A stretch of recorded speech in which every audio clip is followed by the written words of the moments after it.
आप सभी श्रोतागणों का एक बार फिर से स्वागत है मेरे चैनल रागनी सिंह में। आइए आज सुनते हैं मालती जोशी जी की लिखी बहुत ही अच्छी कहानी जिसका शीर्षक है विस्पाई। तो चलिए शुरू करते हैं कहानी विस्पाई। पापा चाय। अखबार से सिर ऊपर उठाकर उन्होंने देखा वीणा एकदम तैयार होकर सामने खड़ी थी। स्टूल पर चाय रखते हुए उसने कहा, माँ की चाय फ्लास्क में रखी है, कैसरोल में दलिया है। आप लोग समय से नाश्ता कर लेना। पार्वती आएगी तो उससे कहिएगा माँ के बिस्तर की चादर भी बदल दे। माँ के कपड़ों के साथ ही रखी है। साबुन खत्म हो गया था, वह भी रख दिया है। और उससे कहिएगा माँ के कपड़ों को डेटॉल के पानी में भिगोया करे, कंजूसी न करे। वह थोड़ा रुकी तो शर्मा जी ने पूछा, कहीं जा रही हो? आज तो इतवार है ना? हाँ, जरा दूसरे काम से जा रही हूँ, शाम तक लौटूंगी। पिछले इतवार भी गई थी। हाँ, और अगले इतवार भी जाऊंगी, और उससे अगले इतवार भी।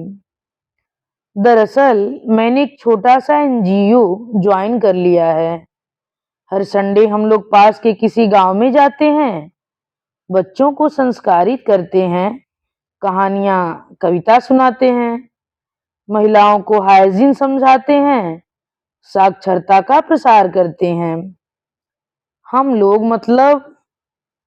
वीणा ने कोई जवाब नहीं दिया, पर जिस नजर से पिता की ओर देखा उससे वे तिलमिला गए। बोले, बाप हूं तुम्हारा, पूछना मेरा फर्ज है, न बताना चाहो तो तुम्हारी मर्जी। अब इतने फर्ज तो निभा दिए आपने, एक आध नहीं भी निभाया तो क्या फर्क पड़ता है। चाबुक सा फटकार कर वह एकदम पलटकर चल दी। कुछ ही क्षणों में उसकी स्कूटर की आवाज सड़क के शोर में खो गई। वे सुन्न होकर बैठे रहे। सामने रखी चाय ठंडी होती रही।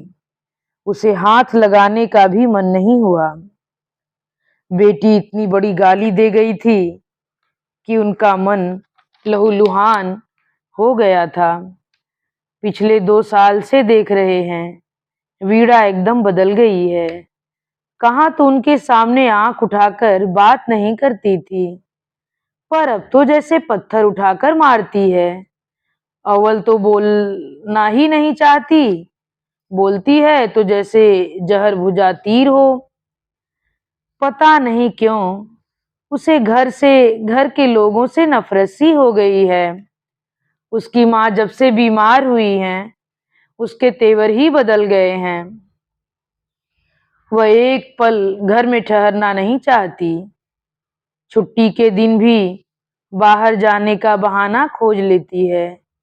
घर में रहती भी है तो काम धाम समेट कर अपने कमरे में गुम हो जाती है।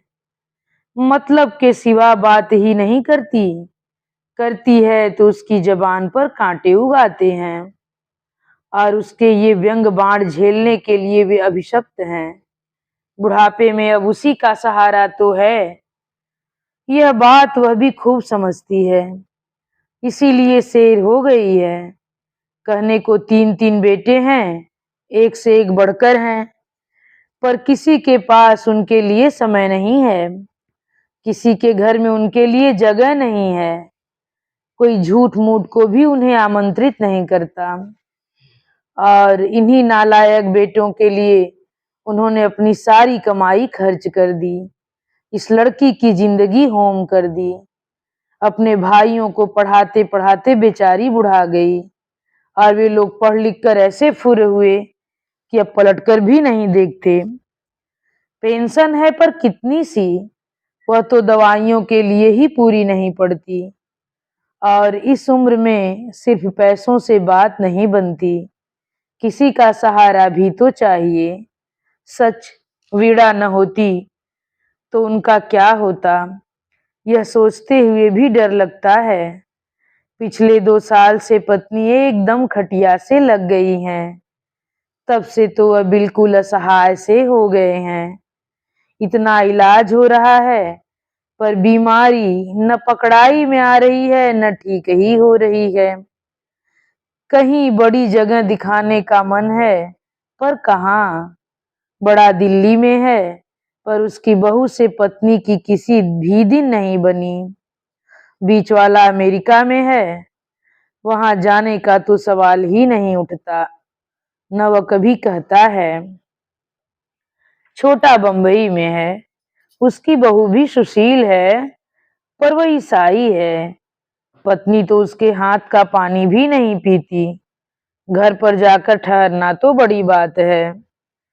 जिंदगी में एक ही अक्लमंदी कि यह मकान बना लिया। कम से कम बुढ़ापे में सिर पर छत तो है। और जिंदगी में सबसे बड़ी बेवकूफी की कि बिटिया की समय से शादी नहीं की। पहले मजबूरी थी, बाद में अपना स्वार्थ आड़े आ गया। अगर उसकी शादी हो गई होती तो बेमन से ही सही, बच्चे कुछ तो कर्तव्य निभाते। अब तो बहन के भरोसे दोनों प्राणियों को छोड़कर तीनों निश्चिंत हो गए हैं। पत्नी के जागने की आहट मिली तो उनके विचारों की श्रृंखला टूटी। वह उसे सहारा देकर बाथरूम तक ले गए, मुंह हाथ धुलवाया और वापस बिस्तर पर लाकर बिठा दिया। वह फ्लास्क से चाय ढालने लगे तो पत्नी ने मुंह बिचका दिया। आज तो इतवार है ना, आज तो ताजा चाय देती। तुम्हारी बेटी घर पर नहीं है, कहाँ गई है? पता नहीं, शाम तक आने को कह गई है। पत्नी ने मजबूरी में 2-3 घूंट भरे और गिलास परिसर का दिया। पार्वती आएगी तो ताजे दूध की अच्छी चाय बनवा दूंगा। अब इस उम्र में मैं पार्वती के हाथ की चाय पीऊंगी? किस फेर में पड़ी हो भगवान, ये आपद धर्म है। तो तुम ही बनवा के पी लेना, बुढ़ापे में मेरा धर्म मत बिगाड़ो। मुझे तो उसके हाथ से नहाते हुए भी घिन आती है, पर क्या करूं, मजबूरी है। बोलते बोलते पत्नी हाँफ गई। उन्होंने उसे चुप रहने का संकेत किया और धीरे से बिस्तर पर लिटा दिया। 9 बजे पार्वती आई तो उसे सारे निर्देश देकर वह बरामदे में आकर बैठ गए। अब 1 घंटे भर के लिए वह पत्नी की ओर से निश्चिंत हो सकते थे। वह सुबह का छूटा हुआ अखबार फिर से पढ़ने की कोशिश कर रहे थे कि उन्हें गेट के पास सुशीला का लड़का नजर आया। क्यों रे अशोक, कैसे आया? अम्मा आज नहीं आएगी, पड़ोस में गमी हो गई है। अपना माथा ठोकते हुए उन्होंने मन ही मन मरने वाले को कोसा। उनका मन तो हुआ कि पार्वती से 4 रोटियां डलवा लें, पर डर गए कि कहीं पत्नी को पता चल गया तो इस औरत के सामने ही तूफान मचा देगी, और कहीं पार्वती बिदक गई तो घोर कष्टों का सामना करना पड़ेगा। उन्होंने फिर उसी लड़के को भीतर बुलाया, उसके हाथ में एक फ्लास्क और 10-10 के 3 नोट पकड़ाते हुए कहा, 1 चाय, 1 ब्रेड और 2 समोसे फटाफट ला दे। बच्चे के ना नुकुर नहीं की बच्चे ने ना नुकुर नहीं की। जानता था ये बेगार नहीं है, 1-2 रुपए सेवा शुल्क मिल ही जाएगा। समोसे उन्होंने तुरंत ही चाय के साथ खा लिए। भूख भी लगी थी और आजकल उन्हें पत्नी के सामने कुछ भी खाते संकोच ही होता है। बीमारी के कारण इस तरह की चीजें उसके लिए वर्जित ही हो गई हैं।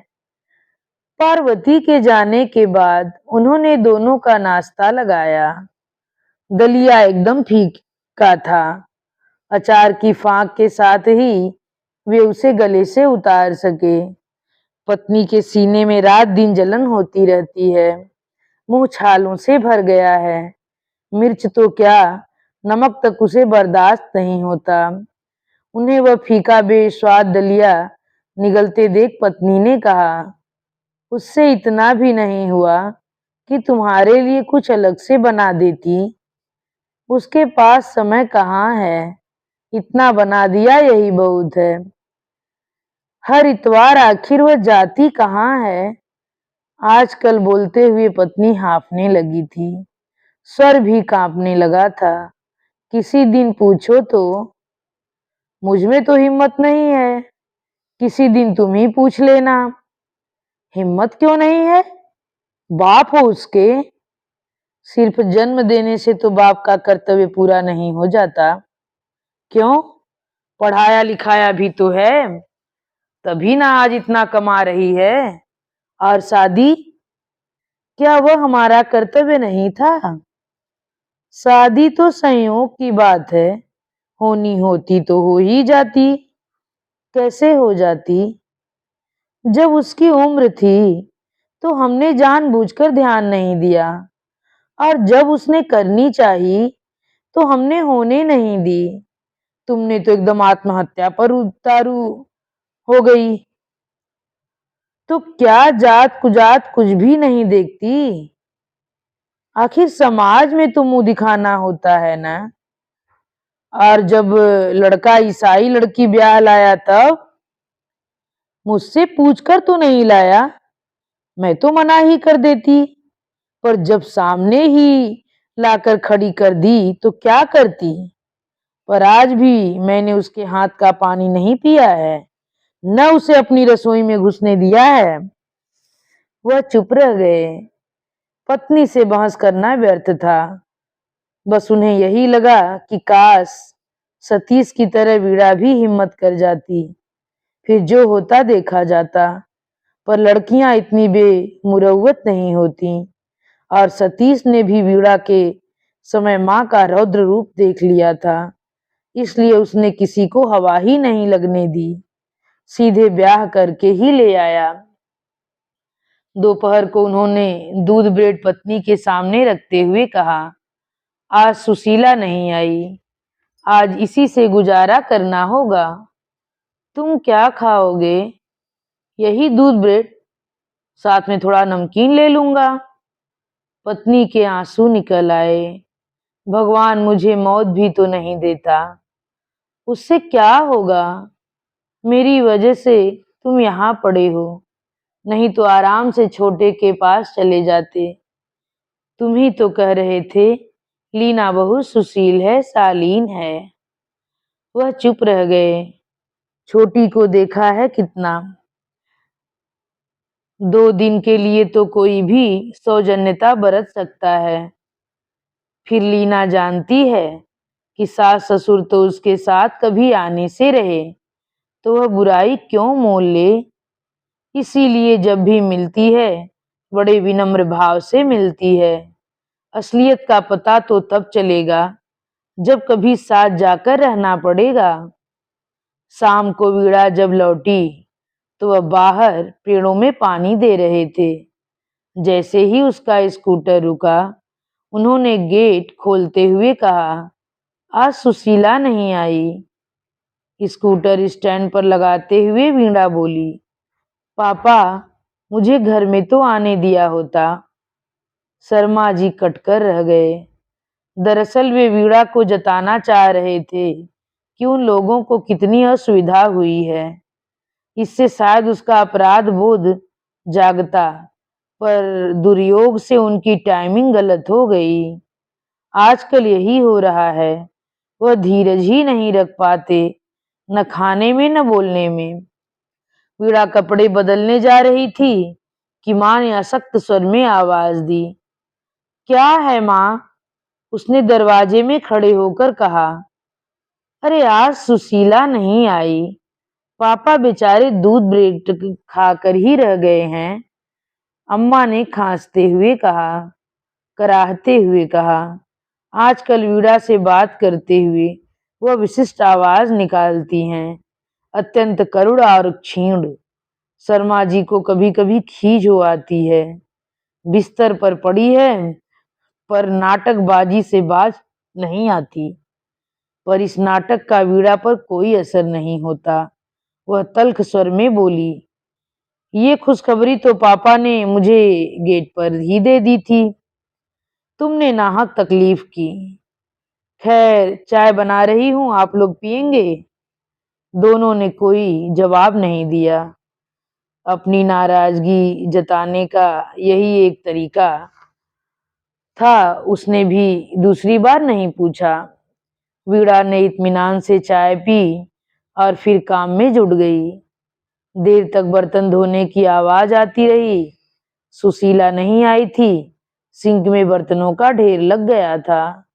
बर्तनों के बाद रसोई की खटर पटर शुरू हो गई।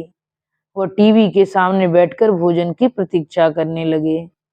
ठीक 9 बजे वीणा ने पापा का खाना लगा दिया। उसके बाद माँ को तकिए के सहारे बिठाकर वह उनकी भी थाली ले आई। पालक टमाटर का सूप, मूंग की पतली दाल और फुल्का। प्लेट स्टूल पर रखकर वह जाने को ही थी कि माँ ने अपनी उसी स्पेशल आवाज में कहा, पापा के लिए ढंग का कुछ बना देना, सुबह से सिर्फ ब्रेड पर हैं। वीणा जैसे एकदम तैस में आ गई। बाहर आकर उसने डाइनिंग टेबल पर रखी पापा की थाली उठाई और माँ के सामने रखकर बोली, लीजिए, मुआयना कर लीजिए, कुछ कसर हो तो बताइएगा। अच्छी सजी संवरी थाली थी। चटनी, सलाद, आलू गोभी की सब्जी, लहसुन से बघारी मूंग की दाल और चुपड़ी रोटियां। रात को चावल तो पापा खाते ही नहीं थे। माँ की आंखों के सामने 2 पल वह थाली झुलाकर वापस टेबल पर रख दी और कहा, सॉरी पापा। शर्मा जी सूप पी रहे थे जब उनके सामने रखी थाली एकाएक गायब हो गई थी। वे एकदम भौचक रह गए थे। उन्हें होश तब आया जब थाली वापस आ गई थी। पहले वाला जमाना होता तो या तो वे थाली छोड़कर उड़ जाते या थाली उठाकर फेंक देते। लेकिन अगर पहले वाला जमाना होता तो वीणा क्या ऐसी बदतमीजी की जुर्रत कर पाती। पर अब तो उनकी सारी ठसक ही गायब हो गई थी। वापस आई थाली से वे चुपचाप कौर तोड़ने लगे। दिन भर में पहली बार अन्न के दर्शन हो रहे थे। खाना एकदम जहर लग रहा था, पर वे उसे नकारने की स्थिति में नहीं थे।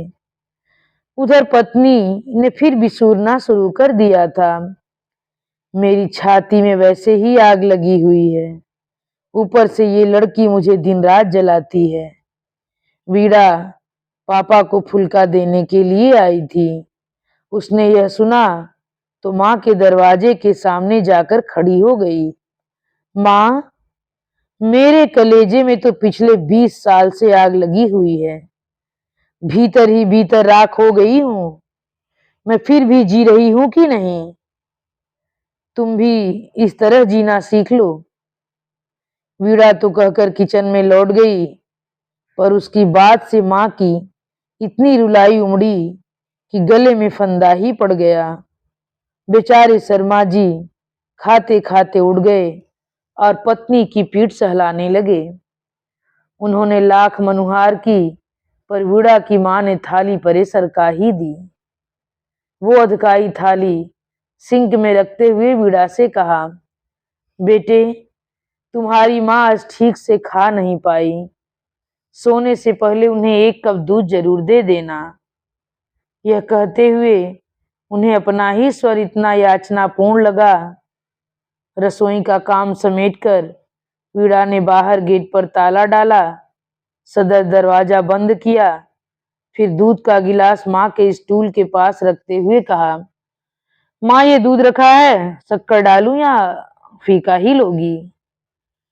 तू तो इसमें थोड़ा सा जहर मिला दे ताकि सारा टंटा ही खत्म हो जाए। वीणा ने सपाट स्वर में कहा, तुम मुझसे जहर मांग रही हो? ताजुब है। तुम्हारे पास तो एक परमानेंट जहर की शीशी हुआ करती थी ना। वह कहाँ गई? या कि वह मुझे धमकाने के लिए ही थी? माँ विस्फारित नेत्रों से बेटी की ओर देखती रह गई। वीणा ने निर्विकार भाव से शक्कर का डिब्बा स्टूल पर रख दिया और घर भर की बत्तियां बुझाते हुए सोने चली गई। शर्मा जी का मन हुआ कि पत्नी को झकझोर कर पूछें कि भगवान, वो जहर की शीशी क्या सचमुच खो गई है? अगर याद आ रही हो तो मुझे बताओ कि कहाँ रखी है। तुम्हें न सही, मुझे उसकी सख्त जरूरत है। यूं घूंट घूंट जहर पीने से तो अच्छा है एक बार में ही गले से उतार लूं। मालती जोशी जी की लिखी ये कहानी विस्पाई यहीं पे समाप्त होती है।